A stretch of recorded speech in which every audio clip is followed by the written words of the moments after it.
Indoneziyada oliy maktab o'quvchilarini asos qilgan bir turkum yoshlar 14 yanvar Jakartadagi Xitoy bosh elchixonasi oldida namoyish o'tkazib, Indoneziya hukumatidan Beijing qishliq olimpikini boykot qilishga chaqirdi. Namoyishchilar qo'llariga Sharqiy Turkiston bayrog'i va Uyg'urlarga uchirgan zulm tasvirlangan rasm va plakatlarni ko'tarib olgan edi. Yana bir tarafdan Daniya tashqi ishlar ministri Xitoydagi kishilik huquq tafsandichiligi sababli Beijing qishliq olimpikga hukumat hay'ati avatmaydiganligini bildirdi.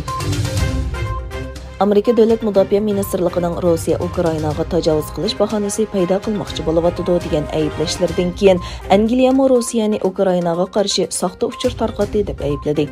Angliya tashqi ishlar ministri Liz Truss Rossiyaning bu orqali Ukrainani muqimsizlashtirish va ishg'ol etishni oqlashga urilganligini aytdi. Rossiyaning Washingtondagi bosh elchixonasi bo'lsa, Amerikaning Rossiya Ukrainaga tajovuz qilish bahonasi izlayotdi deb ayblashining asossiz ekanligi, bularning Moskvaga qaratilgan uchur besim ekanligini aytdi. Bayden hukumatining jazo qaroridan keyin Shimoliy Koreya poyezd ustida ballistik boshqarilgan bombasini qilib bordi.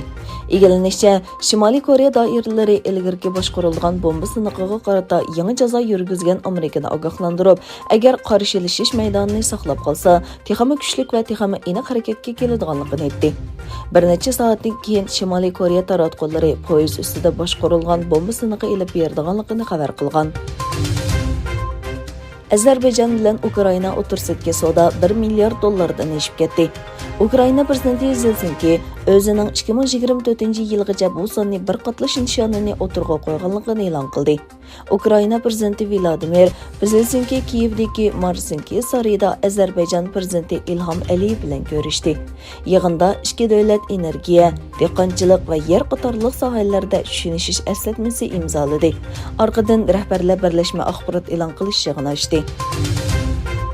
Angliyada Xitoy virusiga qarshi cheklamalar davom qilayotgan bir sharoitda kollektiv faoliyatlarga qatnashgan bosh ministr Boris Johnsondan iste'fo berishini talab qilish sadolari kun sari kuchayotdi. Ishchilar partiyasi rahbari Starmer Johnsonning iste'fo berishi kerakligini qayta ta'kidladi.